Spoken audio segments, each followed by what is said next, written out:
Bueno, mientras, ¿cómo les fue en el segundo parcial? ¿Emparejaron, mejoraron, siguieron igual? Pues parece que bien, Doc, pues nos ¿Sí? dijeron que había sido mejor que el primero, o sea, el promedio mejoró bastante. El promedio como que fue 2.9, creo que hoy. No sé, el Sí, lunes nos dirán los resultados. ¿Pero ya les dieron las notas? ya nos dieron los parciales. Ah, ¿y cómo van en general? ¿Hay alguno así que vayan muy, muy, muy mal o en general, pues, con posibilidades? Con La posibilidades de esperanza es lo mejorar. último que se pierde, Doc. Eso no sonó tan bueno. No, mentira, estoy bromeando. No, claro, por supuesto. O sea, hay que hacerle. La esperanza es lo último que se pierde, eso es cierto. Pero pues tienen que dedicarle y ponerse muy juiciosos en lo que falta, ¿no? Ya estamos en la recta final. Mm. Y no es solo por una nota, ¿no? Sino porque a esto se van a ver enfrentados cada día mientras sean médicos generales. Mm. Estúpida. Bueno. ¿Y salen cuando? ¿El 27?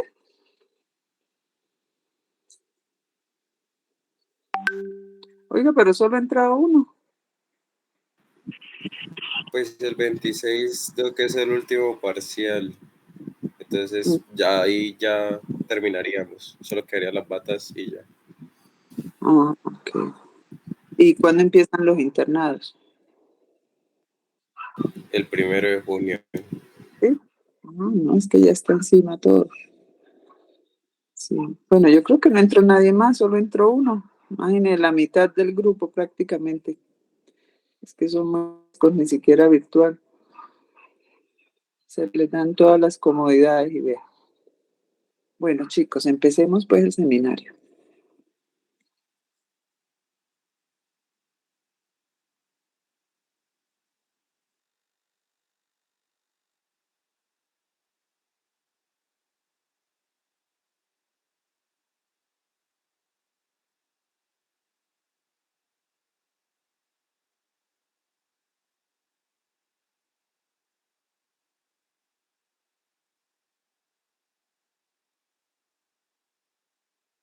¿Qué pasó?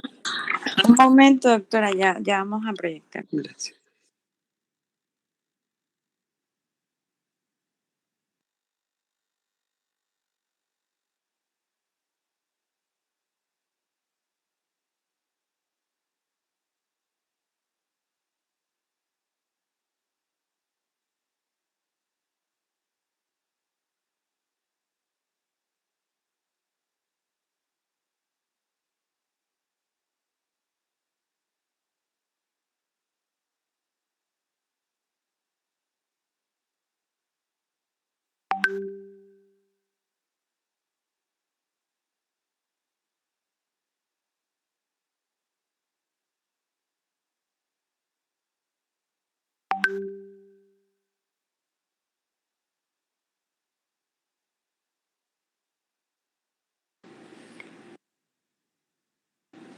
Listo, buenos días doctora, buenos días compañeros. Hoy vamos a hablar un poco de lo que es la pubertad y sus alteraciones.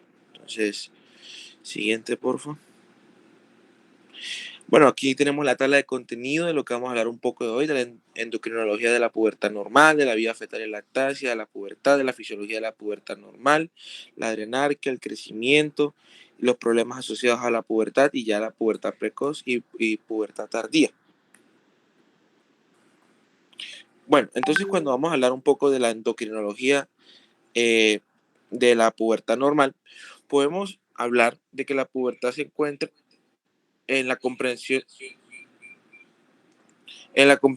inicial de los mecanismos que dirigen el eje, que es el eje más importante en este caso, en estos procesos, que es el eje hipotálamo hipófisis gonadal.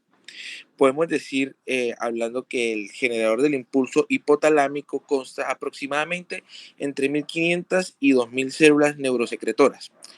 En este momento, las neuronas de la hormona liberadora de gonadotropina residente muestran autorritmicidad, lo que quiere decir que estas neuronas no van a necesitar de otro impulso para ellas cumplir su función, sino que ellas van a ser independientes y pueden cumplir su función solas, ¿sí? A su vez, vemos que las señales son episódicas de la gonadotropina, la cual estimula la maduración de los componentes germinativos de las gónadas. Es decir, estas señales episódicas hacia esas gónadas también van a ser independientes, no necesitan de otra para cumplir su función. Y se transmiten en la secreción pulsátil de los esteroides sexuales, ¿sí? Siguiente. Hablemos un poco en el momento en la vida fetal y la lactancia de estos procesos. Entonces, este eje tan importante como mencioné, el eje hipotálamo hipófisis gonadal, empieza a actuar antes del nacimiento. Las neuronas que van a sintetizar estas hormonas liberadoras de gonadotropina se originan en un lugar muy exacto, se originan en la placoda olfativa y ellas van a estar migrando hacia el hipotálamo entre la semana 6 y la semana 9 de la gestación. Otro punto importante que hay que tener en cuenta es que a la semana 10 el hipotálamo contiene cantidades elevadas de estas hormonas liberadoras. Otro punto va a ser que la hipófisis empieza a secretar FSH y LH en la circulación fetal aproximadamente en la semana 12. Y las concentraciones fetales van a alcanzar un punto máximo, o las concentraciones van a ser en el momento máximo entre la semana 20 y la semana 24. Podemos decir que entre la 20 y la 24 estas hormonas van a estar en su mayor expresión y mayor cantidad. Y después del nacimiento vamos a ver que estas dos hormonas van a disminuir. ¿Y ellas por qué van a disminuir? Porque hay una pérdida de las hormonas maternales y placentarias. Pero esto no va a ser para siempre. Ya las concentraciones séricas vuelven a aumentar de inmediato con una diferencia notable según el sexo del bebé, ¿sí? Entonces, según el sexo del bebé va a haber una diferencia notable y van a volver a aumentar.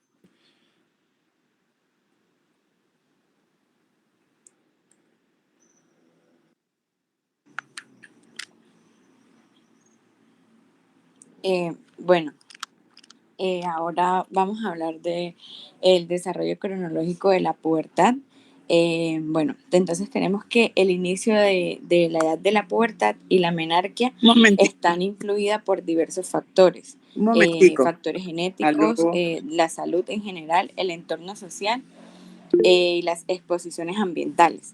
aló. Entonces, Espera que la A doctora va a ver, hablar, Lorena.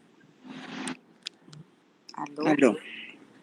Bueno, resulta que lo que estaba diciendo Víctor, o sea, cuando se está embarazada, la mamá le da una carga hormonal permanente a ese bebé. Entonces, eso hace, bueno, ahí ya están hablando que desde la semana 10ª de gestación ya la bebé o el bebé tiene aparición de GNRH y de todo eso. Y esos pulsos quedan cuando la bebé nace, básicamente vamos a hablar de las mujeres. Cuando la bebé nace hay una supresión hormonal en ese momento, ¿cierto? Porque se le perdieron todas las hormonas y a veces ven esos sangraditos que se pueden presentar en la recién nacida hasta los 8 días. Esos son sangraditos por supresión y a veces pues obviamente asustan mucho a las familias porque van a tener una bebé sangrando como si estuviera menstruando y eso es por esa supresión que se da. Entonces, se mantiene esa supresión hasta los 8 o 10 años, que es cuando empiezan los cambios en la niña prepúber, ¿sí? ¿Por qué se desbloquea ese eje? No es que las hormonas no se estén produciendo, las hormonas se están produciendo porque no se dejan de producir. ¿Qué es lo que sucede? Que hay un cambio en la pulsatilidad. ¿Qué quiere decir esto? Que si, digamos, una niña de 5 años tiene una pulsatilidad menor, ¿qué es eso? Pues que sale un pulso de la hormona cada 3 horas. Al acortarse el pulso, lo que significa es que pasó de cada 3 horas a cada hora y media, a cada hora, ¿sí? Entonces, ese es el acortamiento de los pulsos y de los cambios hormonales iniciales que se da, es el acortamiento de la LH en la pulsatilidad nocturna. Entonces, esos son de los primeros cambios hormonales que se dan. Entonces, para que cuando les hablen de los cambios o del acortamiento de la pulsatilidad de LH sepan a qué se refieren, ¿sí? Ahora ellos nos dirán por qué cambia el eje donde está bloqueado a empezar a funcionar, ¿no? Entonces, vamos a continuar. ¿Tienen alguna pregunta hasta ahí? No, señora.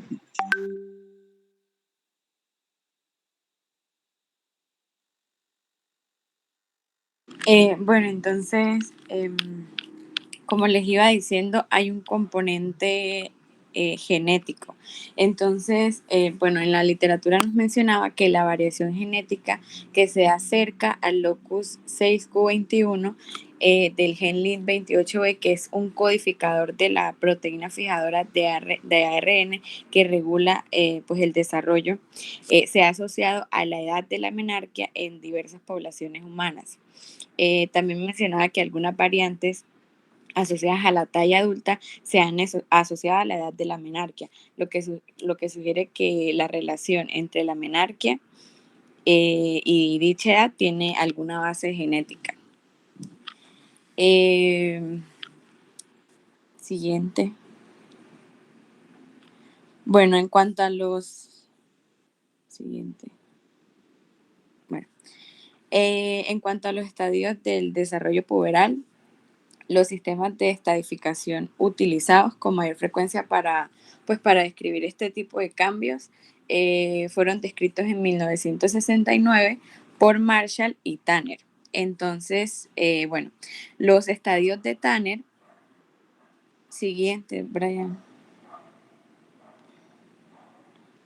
No.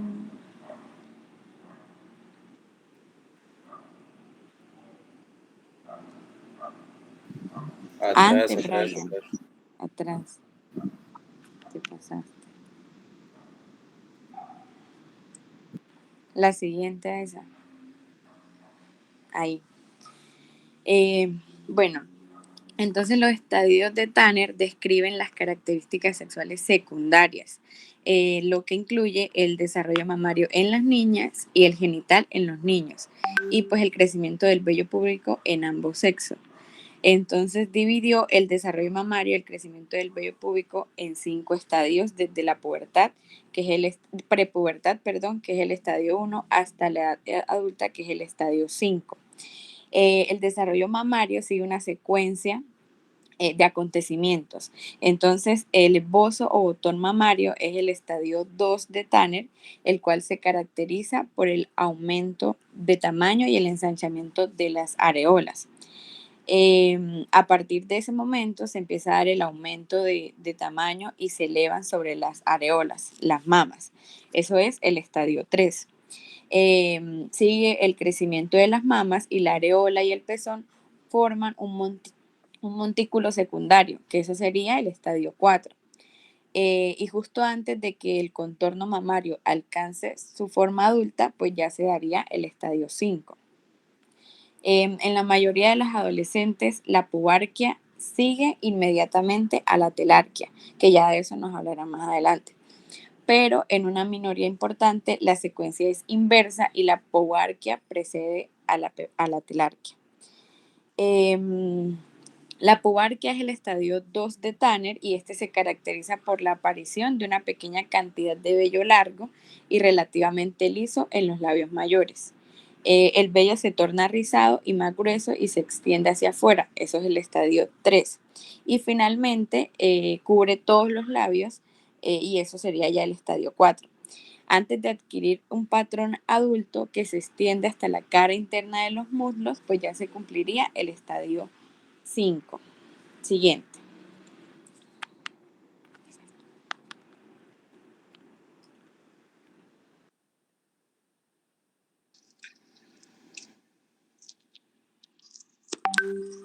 Bueno, hablando un poco ahora más de la pubertad, podemos decir que aproximadamente un año antes de la aparición de los brotes mamarios, la secreción gonadotropinas en las niñas prepuberales cambia las concentraciones de LH, las cuales van a ser mayores que las de la FSH. Entonces, es importante tener en cuenta que los brotes mamarios aparecen cuando la secreción pulsátil nocturna de gonadotropinas aumenta lo suficiente para considerarse detectable en las concentraciones séricas de estradiol.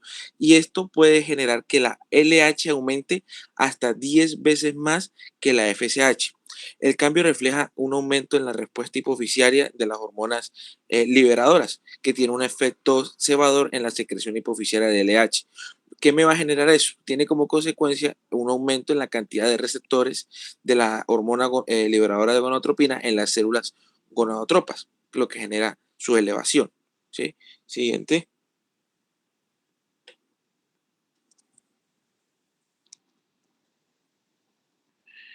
Listo. Entonces, hablando un poco más sobre la pubertad, podemos ver que a medida que avanza la pubertad, la amplitud de la secreción de la LH sigue aumentando.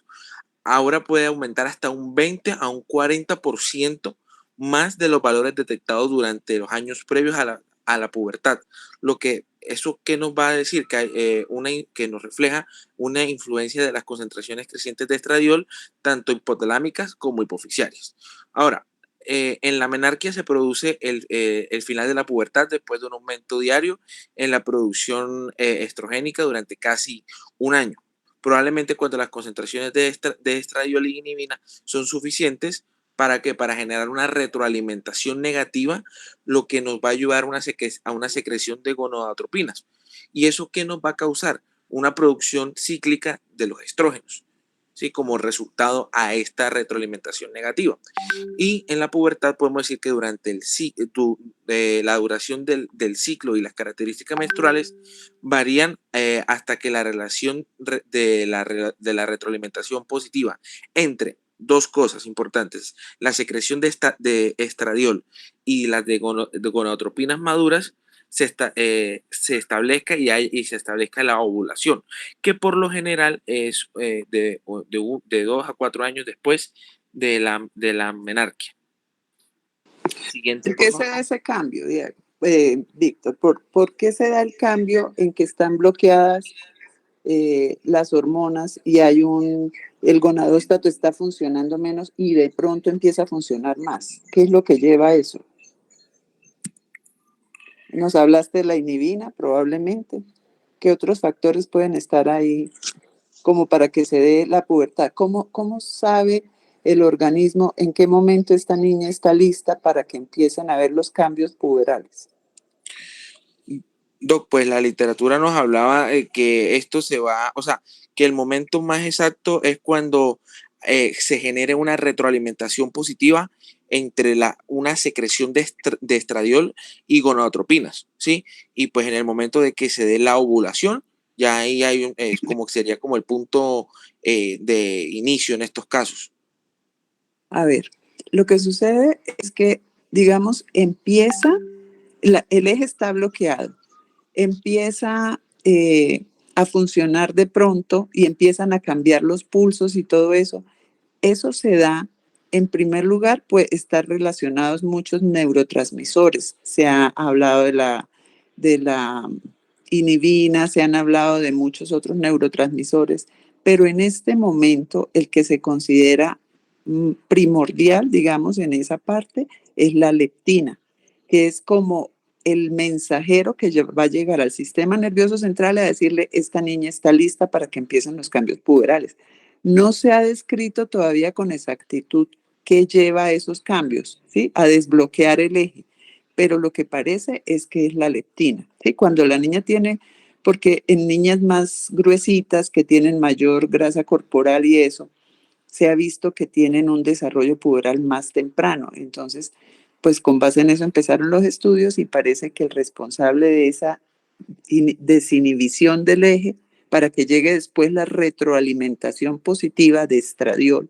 Cuando llega esa retroalimentación positiva pueden ser 2, 4 años. ¿Por qué? Porque es que el estrógeno inicial que se presenta en las prepúberes o en las púberes no es estradiol, es estrón. Y, es estriol. Y eso, ustedes saben que hay varias clases de estrógeno. Cuando ya la niña empieza con ciclos ovulatorios es porque el estrógeno que se está produciendo en mayor cantidad es el estradiol. Y ahí es cuando empiezan los ciclos ovulatorios, ¿sí? Pero inicialmente todos esos cambios puberales, empiezan la pulsatilidad aumentada de la LH, antes de eso ha habido los cambios androgénicos y todo, que ese es el proceso normal de los cambios puberales. Se habla de que es asociado a eso, a un neurotransmisor que desbloquea el eje, y dentro de eso, en este momento, el que está como más opcionado para ser el que se considera es la leptina. Bueno, sigamos.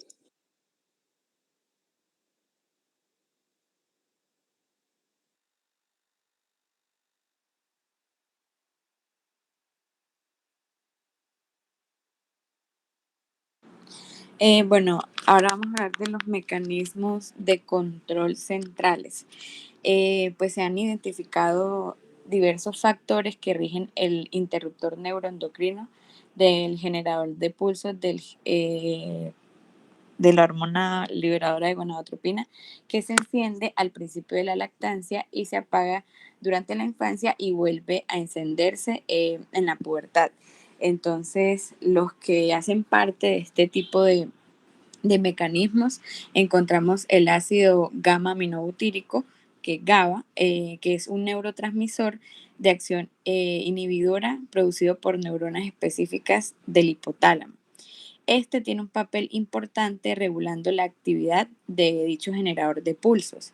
Se ha revelado que la liberación de GABA disminuye a medida que aumenta la secreción pulsátil de la hormona liberadora de gonadotropina. Este se da con la aparición de la pubertad. Por el contrario, la perfusión central con un antagonista del receptor GABA, que es el bicuculina, o no codificante para el ARN mensajero que codifica enzimas sintetizadoras de GABA, estimula la liberación también de la hormona liberadora de gonadotropinas. Por otro lado, el neuropéptido es un péptido hipotalámico que participa en el control de la ingesta de alimentos y la función reproductora en los adultos. Se sugiere que este neuropéptido, al igual que el GABA, es un componente importante del freno neurobiológico que limita a este generador de pulsos. Siguiente, por favor.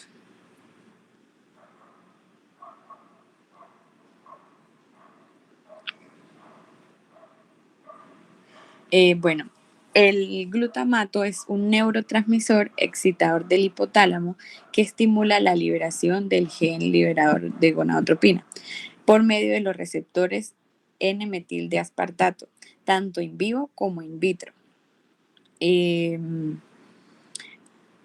Las quispeptinas han surgido como un componente esencial del sistema que controla el nivel de actividad neuronal entre la lactancia y la pubertad.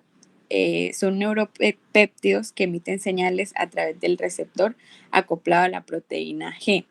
Entonces, los neuropéptidos quispeptina comparten una secuencia común que es necesaria para su acción en los receptores quispeptina, que son los Quis1R. La ausencia del receptor de esta quispeptina resulta en una falla en el inicio de la pubertad y da como consecuencia alteraciones a nivel reproductivo. Siguiente.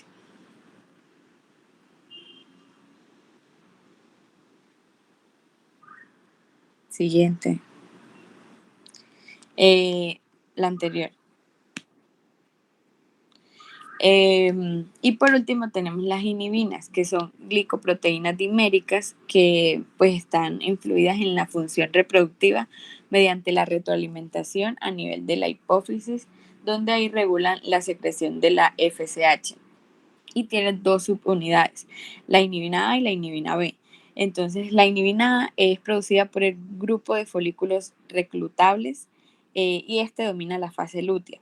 Tiene el máximo valor en la fase folicular temprana y tiene también un papel en la supresión del aumento de FSH. Y por otro lado, la inhibina B es producida por folículos en crecimiento y domina la fase folicular. Siguiente.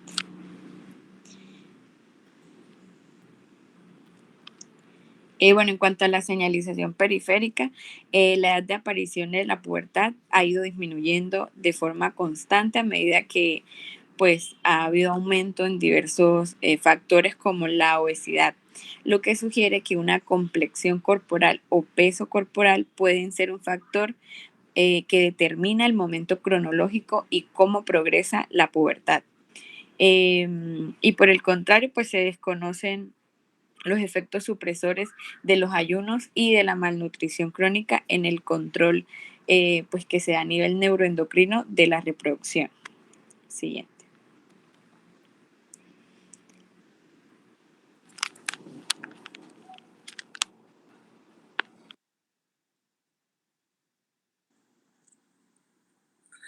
Bueno, ahora seguimos hablando un poco de lo que es la fisiología de la pubertad normal, donde podemos decir que aunque el momento cronológico, la secuencia y el ritmo de la maduración puberal varían individualmente, los acontecimientos que la marcan generalmente siguen un patrón muy predecible. ¿Y cuál es ese patrón? Por ejemplo, la adrenarquia describe la activación de la secreción androgénica suprarrenal que se inicia antes de la pubertad y finalmente estimula la pubarquia. Luego de eso, ¿qué sucede? Que es la aparición la pubarquia, que es la aparición del vello púbico. Luego de eso, lo normal es que se genere la gonadarquia, que este es el término que describe la activación del eje hipotálamo hipófisis gonadal, que es el eje que ya lo mencioné anteriormente, que es supremamente importante en este caso. ¿Esto qué me va a generar? Esto me va a facilitar el estirón puberal, lo que me va a estimular la telarquia, es decir, la aparición del tejido mamario, y esto finalmente va a provocar la menarquia, que es la aparición de la menstruación. Siguiente. Entonces, vamos a hablar un poco sobre la adrenarquia. Primero que todo, ¿qué es la adrenarquia? El término adrenarquia describe el aumento de la producción suprarrenal de andrógenos que comienza aproximadamente en un rango de los 6 años de edad, tanto en los hombres como en las mujeres, aunque la adrenarquia es independiente de la maduración del eje hipotálamo hipófisis gonadal. Ambos procesos a menudo se relacionan temporalmente, pero son independientes, ¿sí? Otros datos importantes sobre la adrenarquia que tenemos que tener en cuenta es que el aumento de la producción de andrógenos suprarrenales se debe a un cambio en la respuesta suprarrenal a la estimulación de la corticotropina, ¿sí? Y por lo general, el mayor o el mejor indicador de la adrenarquia es la concentración sérica. Brian, ¿puedes pasar un momentico al anterior? Es que ahí sí, vale, gracias. Y para terminar la adrenarquia, como les comentaba, el mejor indicador de la adrenarquia es la concentraciones séricas de DHEA, ¿sí? Que es mayor a 40 miligramos sobre decilitro, que es un valor más elevado de lo que se observa normalmente en los niños de 1 a 5 años, que va de entre 5 y 35 miligramos sobre decilitro. Entonces va a haber un valor aumentado. Ahora sí, crecimiento. Siguiente, Brian, por favor. Listo. Ahora, cuando hablamos del crecimiento, podemos decir que durante la pubertad se alcanza sustancialmente una parte de la talla entre el 17 y el 18%. Ahora, es importante tener en cuenta que el crecimiento de las extremidades va a precedir el del tronco. Es decir, primero van a crecer las extremidades y por último el crecimiento del tronco se va a producir hasta el final de la pubertad. El estirón del crecimiento puberal se produce aproximadamente 2 años antes en las niñas que en los niños y en general la talla máxima se alcanza unos 6 meses antes de la menarquia. También es importante recalcar que por este tipo de factores es que los niños son más altos que las niñas. Al final de este proceso, 2 centímetros o un poco más. Siguiente. Perdón un momentico, Lorena, me hace el favor y me manda la lista de los que están presentes, están en este momento conmigo, 40 personas. Mándemela ya, de los que Listo, ya están. se la mando. Gracias. Completa.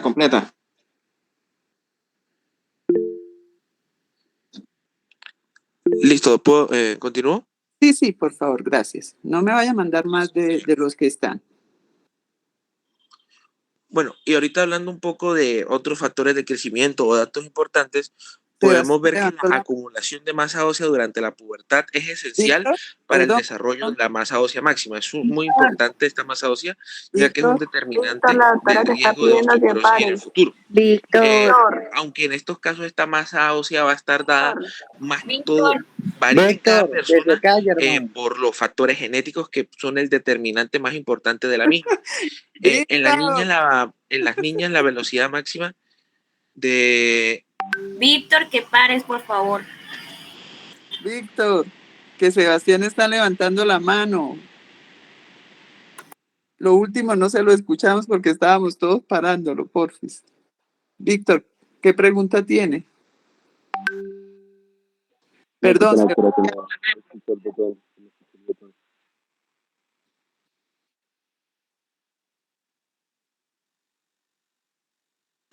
¿aló? No le escuchamos. ¿Qué pregunta tiene?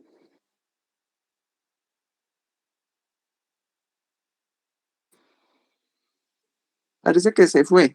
Bueno, siga pues, Víctor. Qué pena, lo último no se lo alcancé. Doctora, Dígame. que es que su merced dijo que 40 para que Marley le pasara la lista y estamos 45. No sé, no sabemos por qué está viendo 40. Ahí dice 40 más.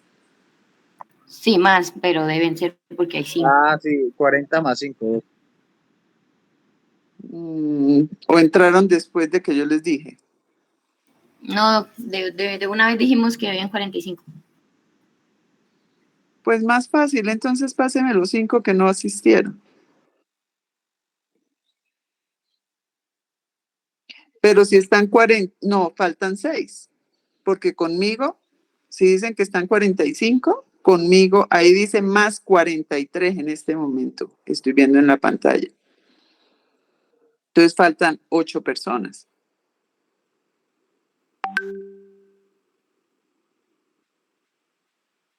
Profe, hay 45 personas. Es que en la esquinita ahí se ve el total de los números de personas que están ingresadas a la reunión. ¿En cuál esquinita? Porque yo le veo ahí en mi pantalla 43, más 43. Deberían ser dos más. Aquí está Es que, 45 Doc, personas. es que de pronto porque como comparten eso lo cuentan como uno. Entonces, somos 45 y sin usted 44, o sea, faltarían 6. Bueno, entonces hubo alguien que pasó incapacidad. El resto, a ver, ¿qué me están pasando aquí?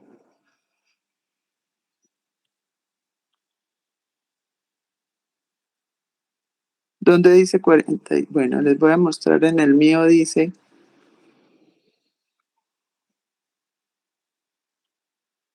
Sí, me dice que en la esquinita, pero en el mío dice más 44. Ha ido subiendo desde que les empecé a tomar la lista. O sea, le van escribiendo a los otros y se meten ahí para contarse. O sea, no está bien que se pongan a hacer trampa en una pendejada de estas como la asistencia, porque entonces mañana más tarde, ¿cómo se va a creer o cómo van a ser confiables como médicos? Ahora van más 45, pero cuando le dije, habían 40. Sigamos.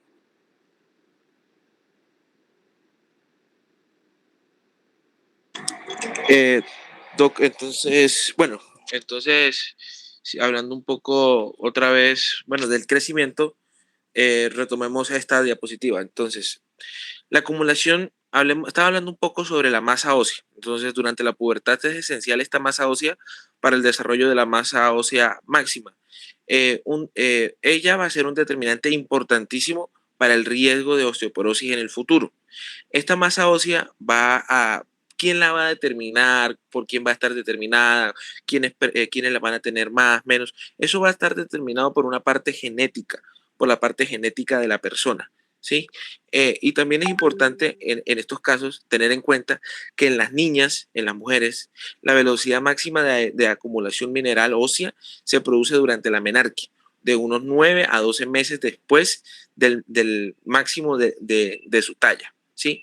Y lo que va a haber un aumento en la densidad ósea durante la pubertad, que va a ser mayor en jóvenes de raza negra que los de caucásica. Son datos que quería mencionar. Siguiente.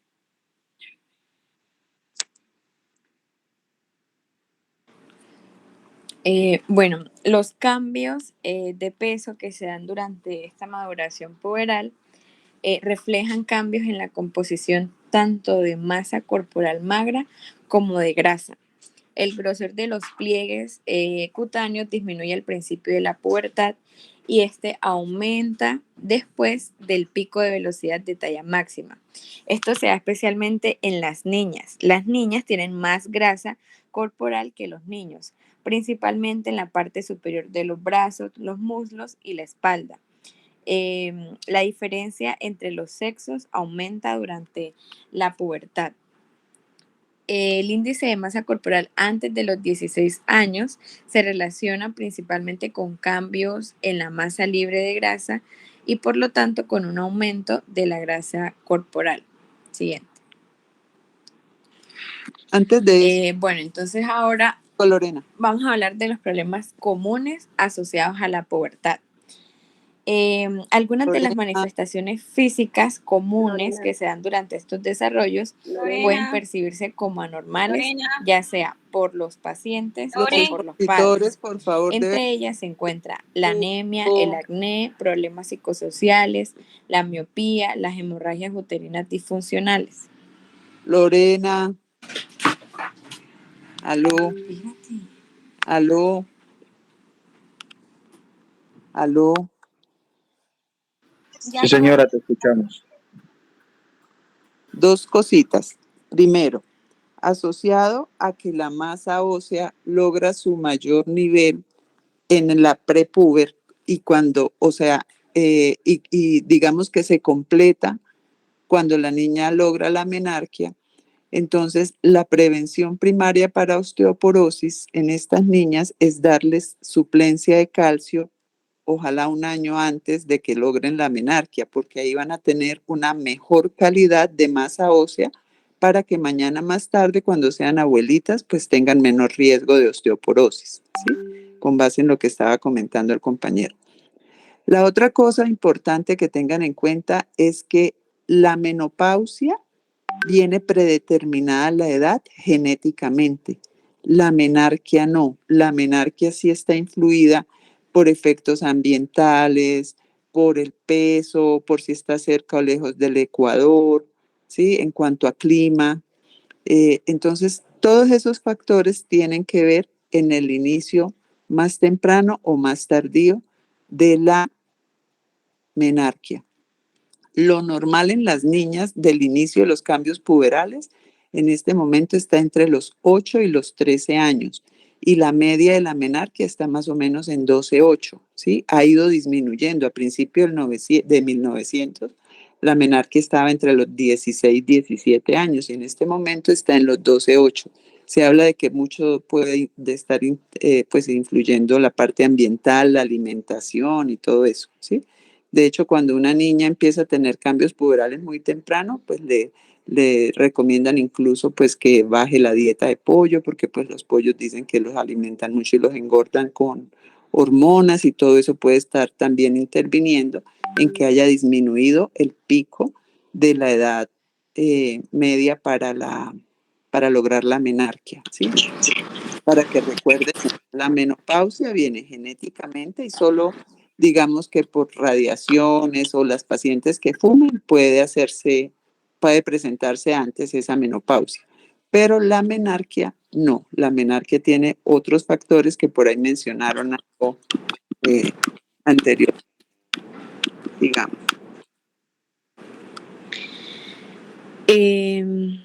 Bueno, los problemas comunes asociados a la pubertad pueden percibirse como anormales, ya sea por los pacientes o por los padres. Entonces, estas son alteraciones que van, digamos, ligadas a la pubertad, que no tienen un componente patológico. Entre ellas se encuentra la anemia, el acné, problemas psicosociales, la miopía, las hemorragias uterinas disfuncionales. Y pues también que los adolescentes tienen un mayor riesgo de contraer infecciones de transmisión sexual. Las niñas tienden a comer menos alimentos con alto contenido de hierro como carne, y el escaso aporte de hierro aumenta el riesgo de reducir las reservas férricas. Esto explicaría la parte de la anemia que se presenta en esta edad. Por otro lado, el acné es un trastorno de la unidad pilosebácea que es causado por la estimulación de andrógenos, que se caracteriza pues, por la inflamación y la oclusión folicular. La cantidad de lesiones acneiformes aumenta durante los estadios de la pubertad. En las niñas tiende a ser más pronunciado en los últimos estadios, ya que se asocia a concentraciones séricas más altas de diversas hormonas. Siguiente. Los cambios psicosociales se producen durante la pubertad, predisponen a una mayor incidencia de depresiones, que son más frecuentes en las niñas,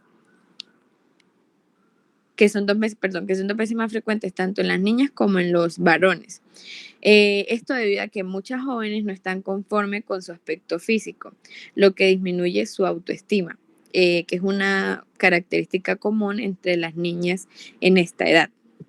Y la prevalencia de la miopía es causada por el crecimiento del diámetro axial del ojo, el cual es mayor durante la pubertad, y las hemorragias uterinas disfuncionales son consecuencia de los ciclos anovulatorios y son más comunes en las adolescentes durante los 2 primeros años a partir de la menarquia. Siguiente. Bueno, ahora hablando del riesgo que tienen los jóvenes en esta edad para adquirir enfermedades de transmisión sexual. Este riesgo se asocia al inicio de la primera relación sexual, a la falta de educación que se tiene en esa edad sobre esos temas. Y pues también hay otro factor que es el epitelio cilíndrico del exocervix, que también puede predisponer a la infección por otros agentes como clamidia y el VPH. Siguiente. Bueno, ahora vamos a hablar de la pubertad precoz. La pubertad precoz es el desarrollo puberal que empieza antes de la edad prevista, según los patrones que ya están normalmente establecidos. Su origen se atribuye a diferentes causas, desde las variantes del desarrollo normal como la adrenarquia prematura hasta las patologías graves como las neoplasias intracraneales malignas. Los niños que presentan esta afección requieren estudios exhaustivos para definir la causa. Y si está indicado, pues darle un tratamiento inmediato para evitar las consecuencias psicosociales y de crecimiento que pues se dan a partir de un desarrollo sexual precoz. Entonces hay indicaciones para darle evaluación a este tipo de pacientes. Entonces, la pubertad precoz anormalmente temprana se define como el desarrollo puberal en una edad de más de 2,5 desviaciones estándar con respecto a la edad promedio. Entonces, un ejemplo, utilizando los 10 años de edad como edad promedio de la aparición de la pubertad, esta precocidad se define como el desarrollo sexual secundario que comienza antes de los 8 años de edad. Sin embargo, la edad del inicio de la pubertad ha declinado durante las últimas décadas. Entonces, pues debido a esto, debe considerarse evaluar de forma adecuada el desarrollo de la paciente y cuándo sí se vaya a justificar una evaluación clínica. Siguiente. Entonces los, criterios para evaluar a un paciente con esta pubertad precoz se va a dar en todas las niñas menores de 6 años que presenten ya sea el desarrollo mamario o el desarrollo del vello púbico. Y se va a dar en todas las menores de 8 años que presenten ambas características, es decir, tanto el desarrollo mamario como el del vello púbico. Esto justifica pues una exploración para determinar su causa. Las niñas menores de 8 años que solo tienen desarrollo precoz de las mamas o crecimiento de vello púbico necesitan una exploración detallada y como mínimo la determinación de la edad ósea y un seguimiento para determinar la tasa de crecimiento lineal y así poder identificar los casos con riesgo de un crecimiento. Los factores asociados a riesgos más altos de patologías, como las que ya mencioné de tumores intracraneales, justifican totalmente una exploración completa y de estudios mediante imagen, pues para evaluar la progresión puberal rápida y los síntomas asociados que ya presentan este tipo de patologías, que son como migrañas, convulsiones o déficit neurológicos focales. Siguiente. A ver, un momentico, Lorena. Entre más Sí. temprano inicia la pubertad, los cambios puberales en una paciente que estemos pensando que tiene una pubertad precoz, llámese por ahí 4 o 5 años, hay mayor probabilidad que sea asociada a un tumor de sistema nervioso, ¿sí? Sí, señora. Entre los 6 y los 8 años, ya los journals de pediatría están mostrando que esos cambios pudieran ser asociados, así como la edad, hablábamos de que la edad promedio de la menarquia cambió y decíamos que antes estaba en 16 años al principio del siglo pasado y ahora es 8 terminando el siglo XX. Ahorita vamos a ver este año, este siglo, cómo nos irá a ir. Entonces, se ha ido como corriendo el inicio de esos cambios puberales. Entonces, entre 6 y 8 años, cuando empiezan el desarrollo de algún carácter sexual secundario, debe ser, pues, obviamente en el mismo orden, todo lógico y normal que se presenta. Otra cosa que no dijeron, entonces, bueno, entre los 6 y los 8, parece que fuera que se está corriendo la edad en forma pues normal, sin que hubiera ninguna patología asociada. Por debajo de los 6, más relacionado con tumores del sistema nervioso central en esas niñas, ¿sí? Pero ahí se estudia entre los 6 y los 8 y si no hay nada, pues se tranquiliza a los papás y se les explica que pudiera ser fisiológicamente, pero que no le va a generar ninguna alteración, sobre todo a nivel del cierre epificiario, que es lo que más nos preocuparía de los cambios definitivos en estas niñas. Y lo otro que no mencionaron ellos es que esos cambios ordenados y simétricos que se dan en la aparición del desarrollo de cambios puberales, que les decía que empieza entre los 8 y los 13 años, tiene una duración normal de 4 años y medio. O sea, desde que empieza la telarquia hasta que llegan a la menarquia, usualmente pasan hasta 4 años y medio. Y ya más de ahí, pues es anormal, ¿sí? Entonces, para que tengan en cuenta los datos. Sigamos.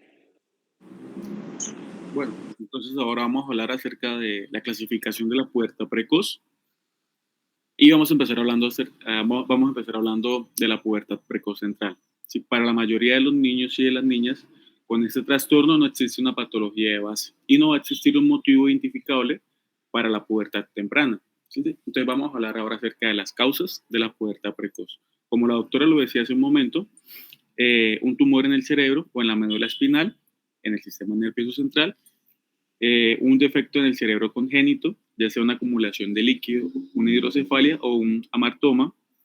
También va a estar ocasionado por la radiación en el cerebro o en la médula espinal, lesiones en el cerebro y en la médula, también, en la médula espinal. También vamos a tener el síndrome de McCune-Albright, que es una enfermedad genética que afecta a los huesos, el color de la piel y causa problemas hormonales.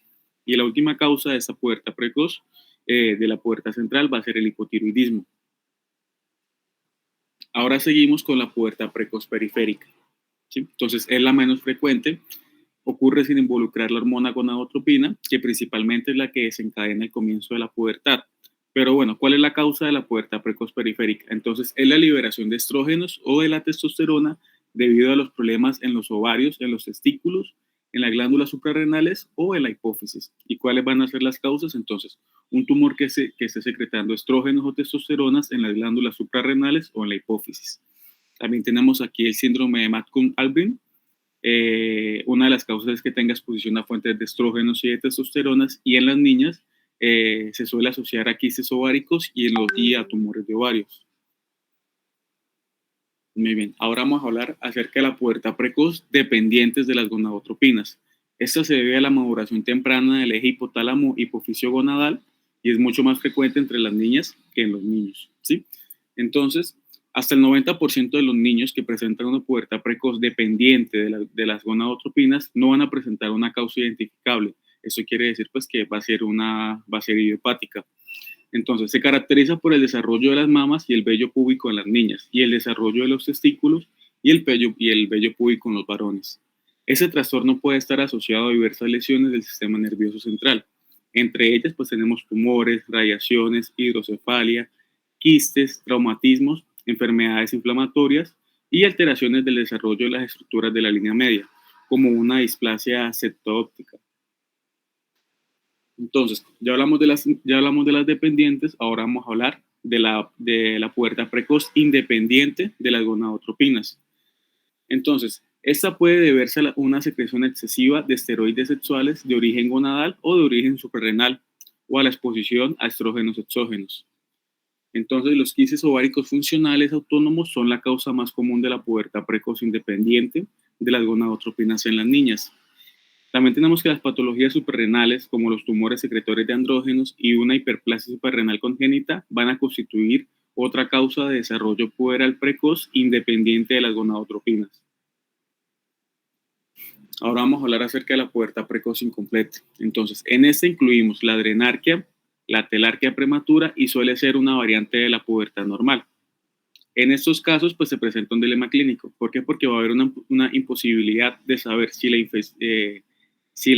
la afección es totalmente benigna, como casi siempre, o quizás pues la primera indicación de una pubertad precoz verdadera, como ya lo había mencionado hace un momento.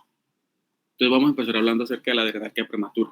Entonces, esta es la causa más común de una pubarquia prematura y comprende el crecimiento precoz del vello genital sin causa aparente y va a estar asociado a un aumento de las concentraciones de andrógenos suprarrenales. Tradicionalmente, esa afección se ha considerado como una variante temprana del desarrollo normal y como tal, pues no tiene consecuencias graves. Pero hasta el 20% de las niñas con una adrenarquia prematura puede presentar posteriormente una pubertad precoz dependiente de las gonadotropinas. Ahora la pubarquia prematura. Entonces, la pubarquia prematura deriva generalmente de la adrenarquia prematura, pero puede tener otras causas, ¿sí?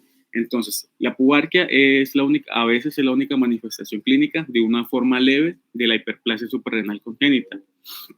Entonces, ¿y cómo vamos a evaluar esa pubarquia? Entonces, lo primero que vamos a hacer es concentrarnos en determinar si el crecimiento del vello púbico es un hecho aislado o puede estar asociado a otros signos y síntomas que sugieren alguno de los diagnósticos mencionados anteriormente. Si el vello genital es escaso y crece lentamente y su edad ósea es normal, es casi improbable que se trate de una pubertad precoz. ¿Y qué vamos a hacer con ese paciente? Entonces lo vamos a colocar en observación y vamos a realizarle una nueva prueba a los 6 meses y vamos a hacerle evaluaciones periódicas. En cuanto a la telarquia prematura, entonces esta se define como el desarrollo de las mamas que ocurre de forma aislada en niñas menores de 8 años. Suele ser una afección benigna considerada como una variante de la pubertad normal. En cuanto a la exploración física, entonces habitualmente pues revela una areola rosada de aspecto infantil y un desarrollo mamario en un estadio 2 o 3 de Tanner. Entonces, la expresión de telarquia es exagerada y describe los casos de una telarquia prematura que también presentan mayor velocidad de crecimiento y una edad ósea avanzada. Entonces, la evaluación de la telarquia... ¿Cómo evalúa la edad? ¿Cómo, Doc? Doc, más adelante tengo las escalas en cuanto a la exploración física y cómo vamos a encontrar en la escala del Tanner. No, edad ósea. ¿Cómo evalúa la edad? Buenos días, doctora, con el carpograma. Ok, perfecto. Cuando hay más de 2 desviaciones estándar del carpograma para la edad, entre la edad ósea y la cronológica, pues ahí se considera que está alterada.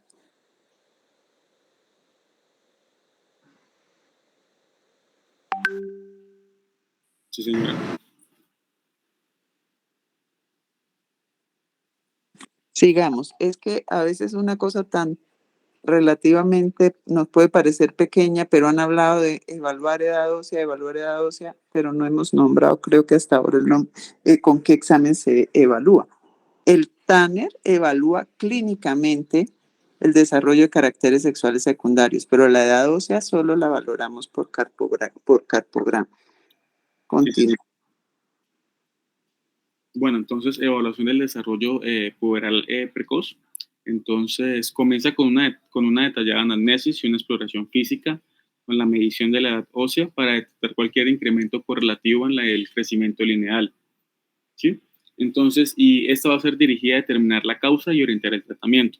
En cuanto a la anamnesis, entonces vamos a determinar cuándo se observaron los cambios físicos por primera vez en la paciente, en los padres y en los hermanos. Y también vamos a buscar pruebas de cualquier aceleración de crecimiento. En cuanto a la exploración física, entonces aquí vamos a incluir la talla, el peso y el cálculo de la velocidad de crecimiento, ¿sí? Que es centímetros por año. A medida, pues, entonces, esto a menudo es una indicación de una temprana evolución, una indicación temprana de una evolución de la pubertad precoz. También vamos a determinar el estadio del Tanner para el vello púbico y el desarrollo de las mamas. Y aquí vamos a medir el diámetro del tejido mamario glandular, prestando atención para distinguirlo entre el tejido adiposo. Bueno, entonces, como le decía, aquí tenemos la escala del Tanner. En cuanto a las mamas, en cuanto al vello púbico, tenemos de izquierda a derecha los estadios, que son 5 estadios. En el estadio 1, en las mamas solamente hay una elevación papilar. En el vello púbico, pues va a haber una ausencia de vello púbico. En el estadio 2, en cuanto a las mamas, vamos a ver una elevación mamaria y papilar en forma de un pequeño montículo y va a haber un diámetro del areola aumentado. En cuanto al vello púbico, entonces vamos a ver un vello largo y pigmentado, sobre todo a lo largo de los labios mayores. En el estadio 3, en las mamas va a haber un agrandamiento adicional sin separación de la mama y su areola. El vello púbico va a ser oscuro, grueso y va a ser rizado, y ese se va a extender por el monte de Venus. En cuanto al estadio 4, entonces en las mamas vamos a ver un montículo secundario de la areola y la papila por encima de la mama. Y el vello va a ser un vello de tipo adulto, va a ser abundante, pero este vello se va a encontrar limitando al monte de Venus. El estadio final, que es el estadio 5, en las mamas ya va a haber una retracción de la areola al contorno de la mama. Y el vello va a ser ya un vello de una persona adulta, va a estar extendido sobre la cara interna de los muslos. Bueno, entonces aquí tenemos el desarrollo precoz de las mamas y el vello púbico. Entonces aquí tenemos... Ahora valorar el Tanner púbico es muy complicado, ¿no? Todas llegan como si fueran Tanner 1, porque la moda es que pues no hay vello púbico, entonces básicamente todas llegan como si fueran estadio 1, ¿no? Eso es un chiste paréntesis en medio de la charla pesada. Bueno, entonces para continuar, entonces aquí tenemos la edad ósea, ¿sí? Si tenemos una edad ósea avanzada, de una vez vamos a realizar una prueba de estimulación de la hormona gonadotropina. Pero si tenemos una edad ósea normal, aquí evaluamos las mamas, el vello púbico, la aceleración del crecimiento, entonces vamos a hacer una prueba de estimulación de la hormona gonadotropina. Pero si tenemos unas mamas y solamente evaluamos las mamas o el vello púbico únicamente vamos a tener una pubertad precoz incompleta. Después de realizar la prueba de estimulación, que es la de la hormona de la gonadotropina, aquí vamos a tener dos resultados. Una LH basal que va a estar elevada y una LH basal que va a estar normal. Entonces, en cuanto a la LH basal elevada, vamos a tener una pubertad precoz dependiente de las gonadotropinas. Y el paso a seguir va a ser una resonancia magnética y también vamos a solicitar la TSH, el T4 libre y posiblemente tengamos un hipotiroidismo clínico. También vamos a solicitar una ecografía abdominal pélvica.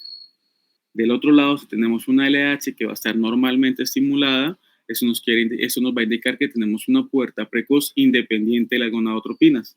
Y aquí, ¿qué vamos a hacer? Entonces, también solicitamos la ecografía abdominal y pélvica y vamos a medir los niveles de estradiol, la testosterona, la hormona gonadotropina. También vamos a solicitar el DEAS, que el DEAS es el sulfato de hidroepiandrosterona.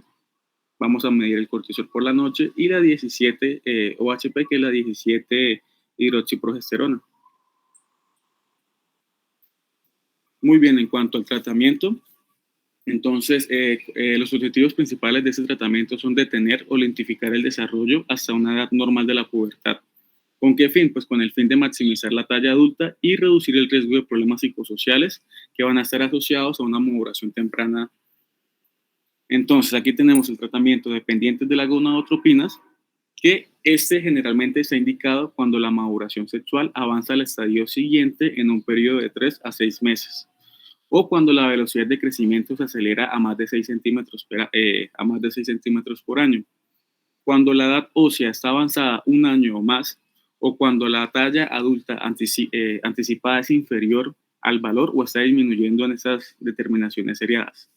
Por el contrario, entonces, los casos con signos puberales estables o en regresión, si tienen una velocidad de crecimiento normal para la edad y si tiene una edad ósea con una diferencia no mayor a un año de la edad cronológica y tenemos una talla adulta que están dentro de los límites establecidos normales, estos pacientes no van a necesitar tratamiento. Esto en cuanto a las dependientes. Entonces también tenemos el tratamiento con agonistas de la hormona de la gonadotropina. ¿Sí? Entonces, ¿qué sucede con esta hormona? Provocan una descarga inicialmente va a ser breve de la liberación de las gonadotropinas.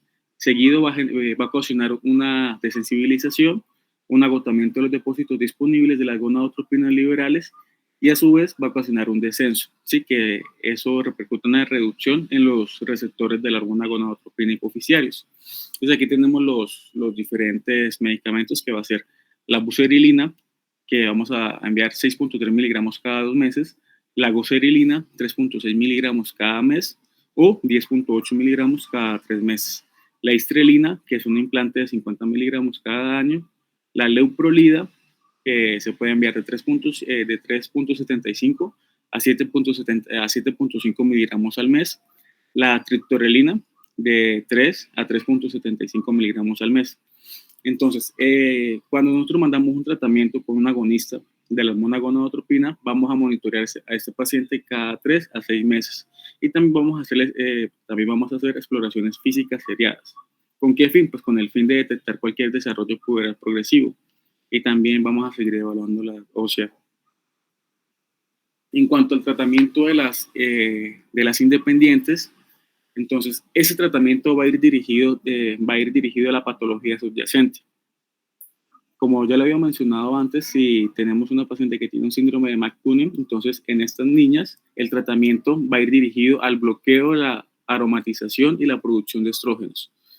Pero las pruebas disponibles indican que los inhibidores de la aromatasa, como el fadrazool, el letrozol y el anastrozol, tienden a perder su eficacia con el tiempo. Como el tratamiento de la pubertad precoz incompleta.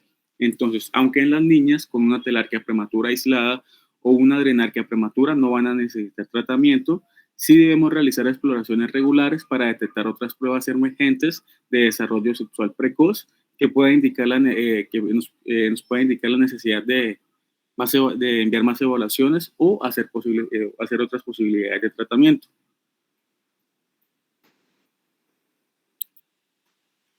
Bueno, una cosa, estas son las niñas, la pubertad precoz, son las niñas que tienen 5 o 6 años y son las más grandes del curso, ¿cierto? Porque se estiraron, porque empezaron a crecer, la estatura, hubo cambios.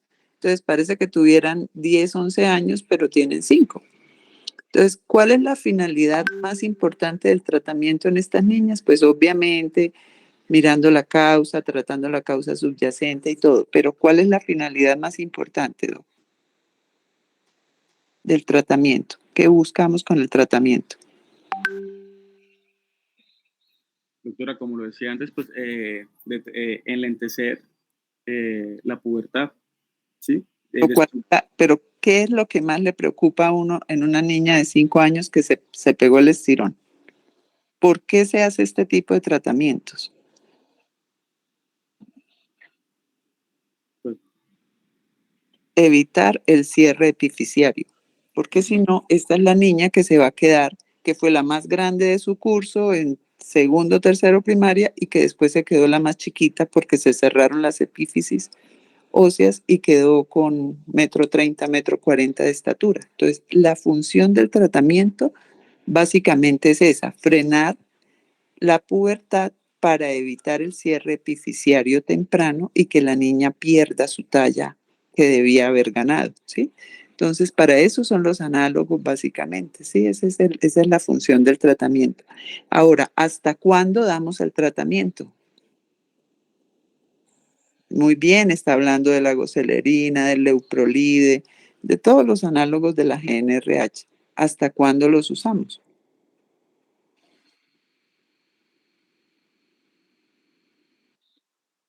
¿Alguno sabe? Hasta que cumpla con el objetivo de crecimiento. ¿Cuál es el crecimiento? Más o menos la edad. ¿Hasta los 20 años, doctora? No, ¿cómo se le ocurre que hasta los 20? Entonces la niña va a empezar a los 20 años como si tuviera el desarrollo. O sea, estamos frenando que suceda lo normal.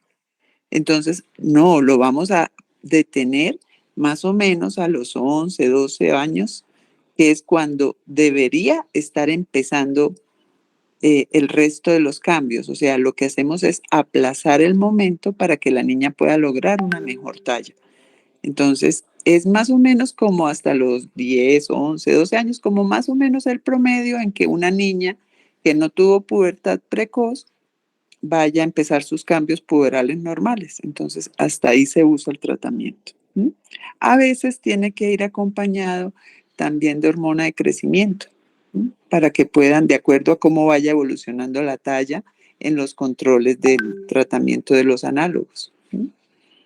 Bueno, sigamos.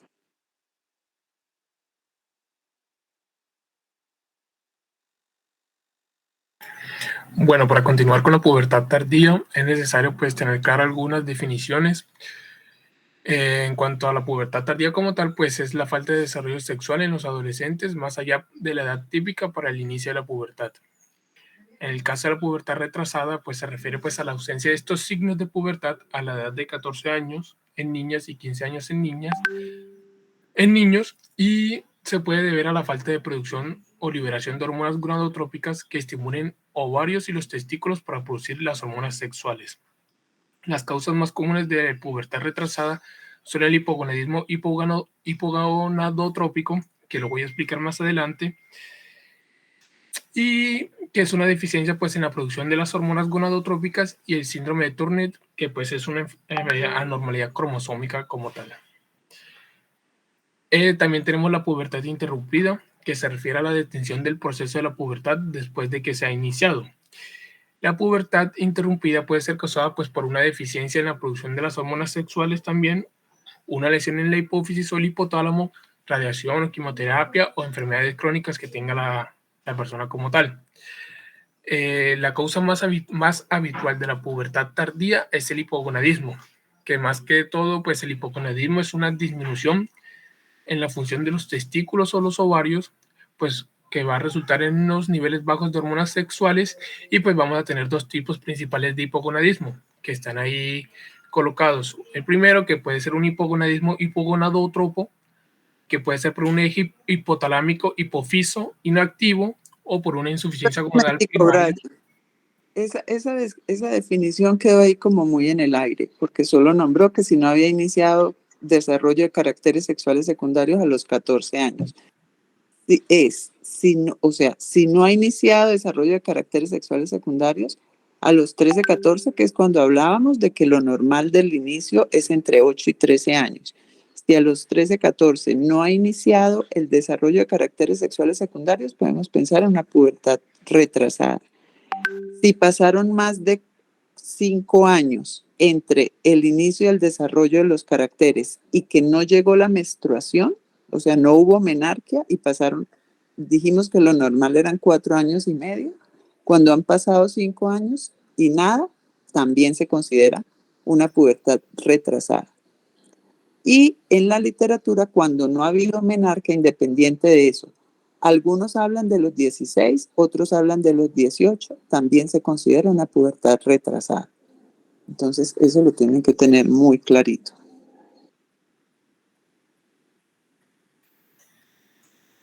Ok, listo. Vale. Bueno, entonces continúo. Está el hipogonadismo hipogonadótropo y el hipogonadismo hipergonadótropo. Siguiente.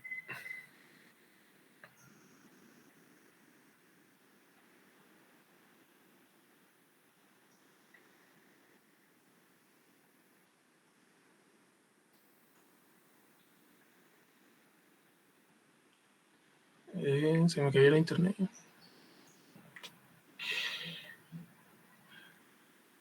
Bueno, en cuanto al hipogonadismo hipogonadótropo, la causa más habitual es una deficiencia de la hormona liberadora de gonadotropinas funcional, que pues va a resultar en un retraso constitucional en la reactivación de este eje hipotalámico hipófiso gonadal, o también puede ser debido a efectos supresores de estrés crónico o a causa de enfermedades como desnutrición o ejercicio físico excesivo. ¿Qué sucede en este tipo de hipogonadismo? Pues hay una disminución en la producción de hormonas estimulantes del folículo FSH y hormona luteinizante LH por la glándula pituitaria, ¿sí? Es la misma hipófisis.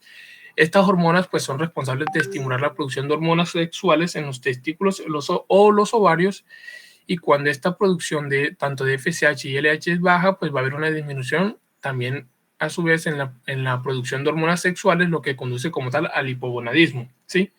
Otras posibles causas de este hipogonadismo son el síndrome de Kallmann, que pues es un trastorno genético y hormonal que afecta tanto al desarrollo del sistema reproductivo y del sentido del olfato, y pues las personas con este síndrome tienen una falta o una disminución en la producción de esta hormona liberadora de gonadotropinas, lo que lleva a una disminución pues en la producción de las hormonas sexuales también, tanto en hombres como en las mujeres. Más que todo sospechamos en los pacientes que tienen este síndrome cuando refieren también a anosmia, debido a que el desarrollo o la ausencia de las células nerviosas que producen pues estas hormonas liberadoras de gonadotropinas en el cerebro, y también pues las células del sentido del olfato pues se originan de este mismo tejido embrionario como tal. Entonces, por eso muchas personas que padecen de este síndrome pues van a manifestar anosmia como tal. También tenemos pues anomalías anatómicas, como vienen siendo tumores hipotalámicos e hipofisarios, pues porque estos como tal pueden comprimir o dañar las células que producen pues esta hormona liberadora de gonadotropinas, y a su vez pues va a afectar en la producción de las hormonas sexuales, que como resultado pues va a haber una disminución en estas mismas hormonas que había dicho, y pues puede causar retraso en la pubertad. También puede ser por una insuficiencia hipoficiaria, ya que si la glándula pituitaria no produce pues las suficientes hormonas estimulantes, tanto de FSH como de LH, pues la producción de las hormonas sexuales disminuye, lo que lleva a una pubertad tardía como tal. También tenemos el hipotiroidismo, ya que si hay una deficiencia de hormona tiroidea, pues puede afectar la producción de las hormonas sexuales. Y la falta de hormona tiroidea puede disminuir la producción también de hormona liberadora de gonadotropina, y pues en consecuencia también va a haber una disminución de estas hormonas sexuales y va a haber retraso de la pubertad. O la hiperprolactinemia, debido a que el aumento de los niveles de prolactina pues puede inhibir la producción de hormona liberadora de gonadotropinas y por tanto disminuir la producción de las hormonas sexuales. Y esto también pues en algunas mujeres puede retrasar el inicio de la pubertad. Siguiente. En cuanto al hipogonadismo hipergonadótropo, pues es el resultado de una insuficiencia gonadal primaria idiopática, de un tratamiento previo de un tumor maligno o de diversos síndromes, anomalías genéticas y congénitas. Otras posibles causas, pues está la quimioterapia previa y la radiación gonadal, que pueden afectar la función de las células que se encarguen de liberar la hormona liberadora de gonadotropina, o por una pubertad retrasada constitucional, que pues es una variante que se puede considerar normal de la pubertad, que ocurre cuando el inicio de esta se retrasa más allá del rango normal debido a factores pues genéticos y ambientales. Y pues en la pubertad constitucional retrasada, el retraso en el inicio de la pubertad pues no se debe como tal a una afección médica subyacente, sino que es una variante normal de la pubertad. O sea, es más que toda esa familia que se ha caracterizado porque siempre el inicio de la pubertad ha sido tardío más que todo, ¿sí? Siguiente.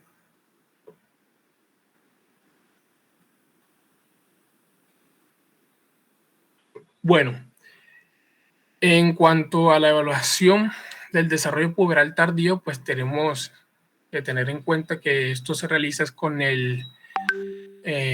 con la intención de investigar pues la posible causa detrás de la ausencia o el retraso de la pubertad en un niño adolescente. Y tenemos pues cuatro cosas básicas que debemos realizar.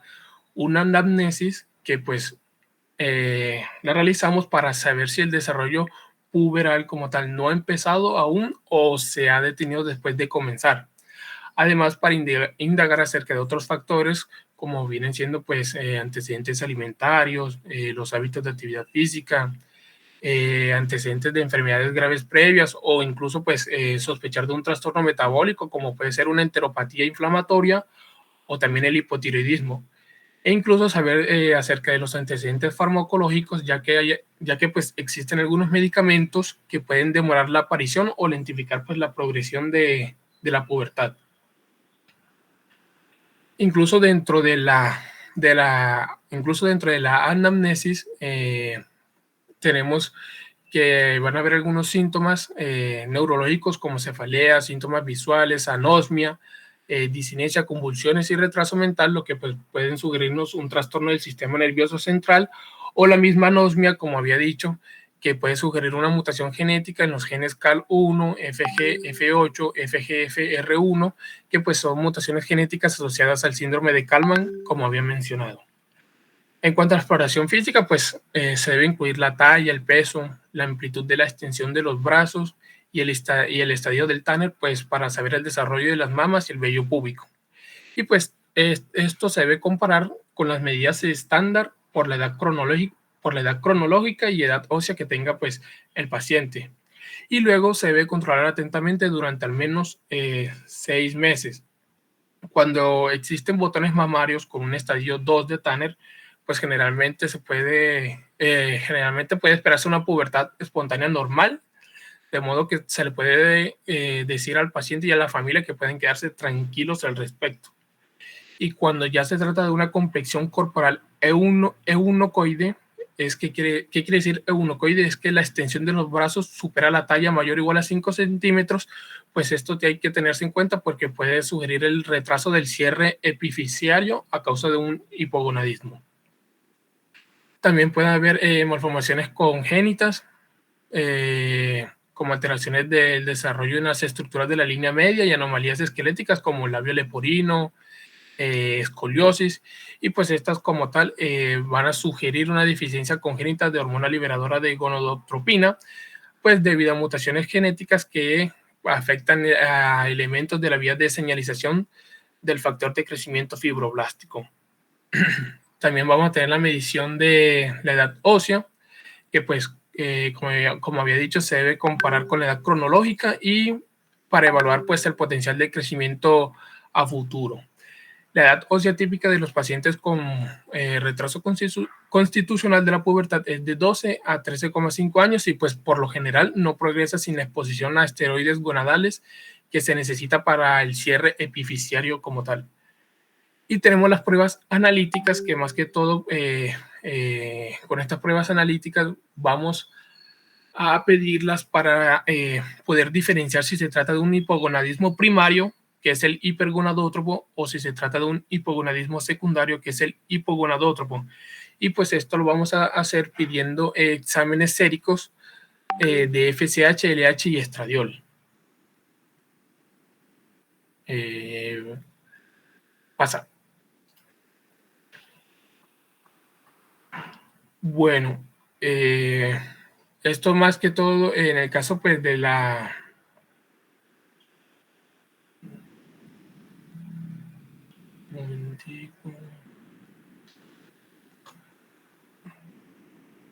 Bueno, en el caso de que exista un retraso del desarrollo mamario y o del vello púbico, pues como había dicho, se piden las concentraciones séricas de FSH, LH y estradiol. Y si pedimos para...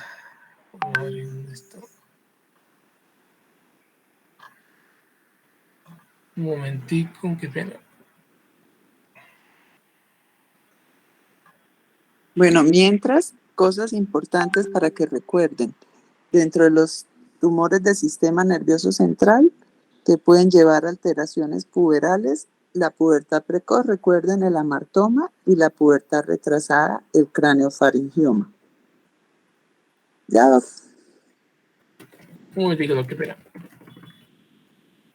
¿Hasta ahora tienen alguna pregunta, algún comentario? En este momento, ¿cuántos hay conectados? En mi celular me sale 39 más. 44. Ya. Porque a mí me sale...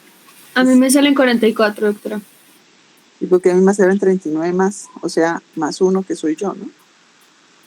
No, más los que le tengan que... O sea, seguramente le salen los del mosaico. Entonces debe contar las personas esas, porque yo no cuenta esas.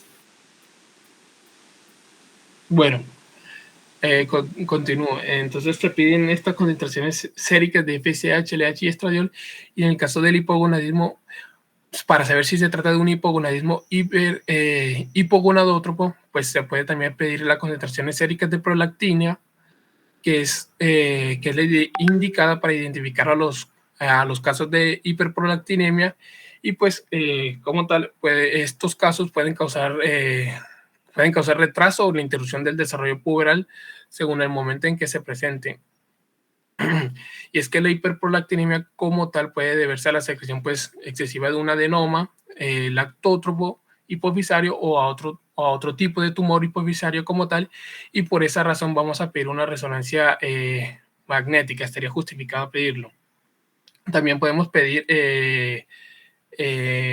exámenes como hemograma, velocidad de eritrosedimentación y pruebas funcionales hepáticas con el fin de identificar otros tipos de enfermedades crónicas ocultas, como puede ser una enteropatía inflamatoria o enteropatía inflamatoria, una hepatopatía o una anorexia nerviosa.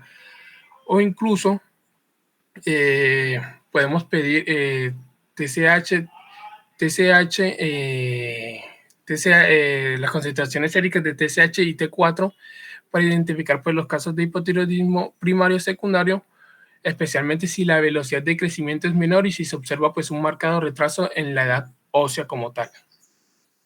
Y por otra parte tenemos el hipogonadismo hipergonadótropo, que está asociado más a anomalías cromosómicas, y por eso pedimos el cariotipo, que pues simplemente es para detectar anomalías cromosómicas, salvo en el caso de que se descarten pues otras posibles causas. El trastorno más frecuente de este tipo pues es la disgenesia gonadal, y el prototipo como tal puede ser el síndrome de Turner, además de que se pueden pues identificar otras anomalías estructurales del cromosoma como una deleción, ¿sí? Y el cariotipo también pues, nos va a presentar, también identifica los casos que presenten un cromosoma Y, por ejemplo, 46,XY, que podría ser el síndrome de Schweyer, y en algunos casos que lo indica es la gonadectomía debido pues, al riesgo significativo de evolución maligna que existe pues, en este tipo de síndrome. Siguiente.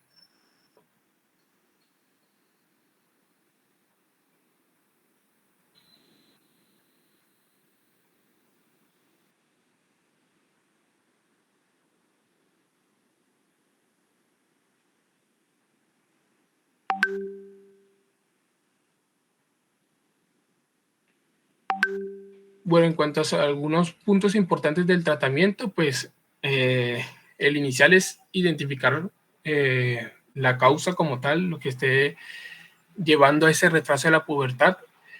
Cuando pues no se encuentra una causa identificable, se debe distinguir si se trata de una deficiencia congénita de esta hormona liberadora de gonadotropina y el retraso constitucional de la pubertad. La hormonoterapia es una opción de tratamiento para casos de retraso pubertal significativo o problemas psicosociales intensos. Pues la meta del tratamiento es promover el desarrollo sexual secundario adecuado para la edad, inducir el estirón y el aumento de densidad ósea sin causar pues un cierre epifisiario prematuro. El tratamiento con hormonas sexuales debe limitarse a las niñas mayores de 12 años con signos escasos o inexistentes de maduración sexual que producen ansiedad o angustia, y se puede utilizar el tratamiento estrogénico transdérmico para completar la maduración sexual en un plazo de 2 a 3 años. El tratamiento progestágeno no debe iniciarse hasta que se observe un desarrollo mamario sustancial, y en general se recomienda limitar el tratamiento con hormona de crecimiento a los casos de deficiencia pues, de esta hormona de crecimiento documentada. Listo.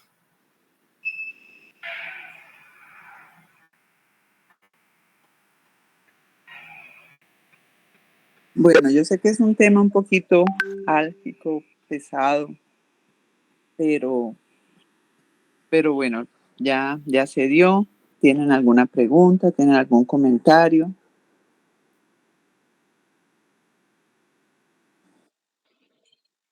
Creo que más o menos se revisó bastante completo.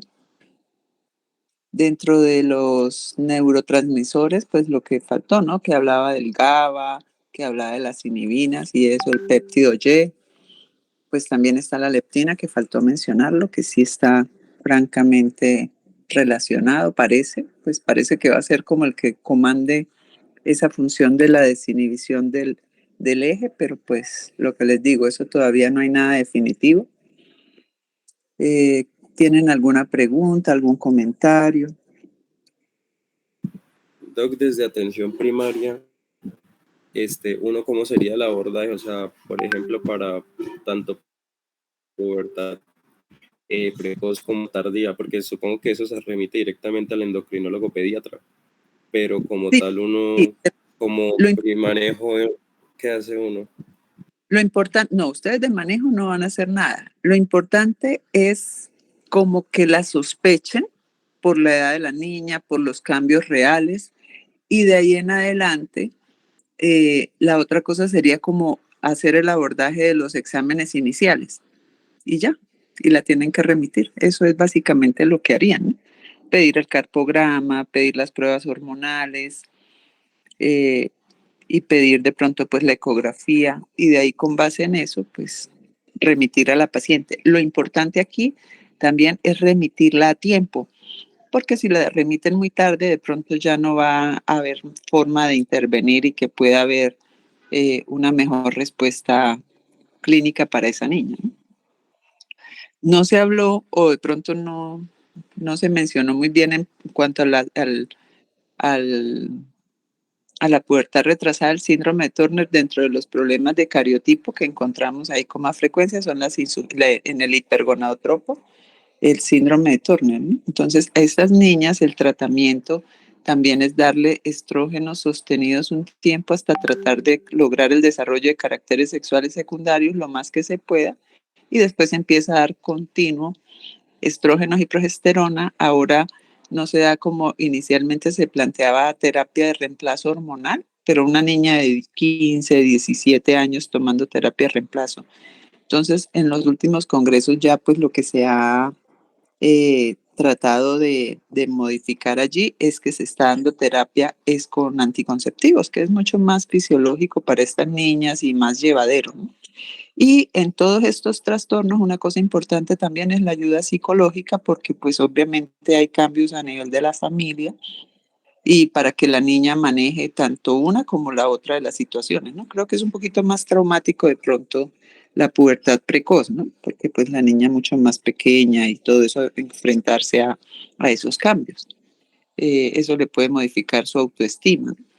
Pero básicamente en cuanto a lo que preguntaba Alejandro es eso, o sea, es identificar muy bien la niña que pueda tener alteraciones en su crecimiento, tanto de uno como del otro, para que puedan hacer el abordaje inicial y remitirla al endocrino pediatra. ¿Alguna otra pregunta?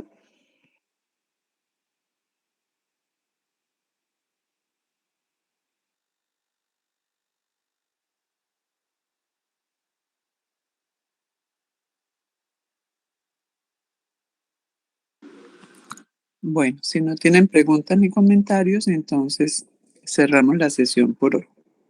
Bueno, chicos, que les vaya muy bien. Buenas tardes. Muchas gracias, doctora. Hasta luego. Con mucho Hasta luego.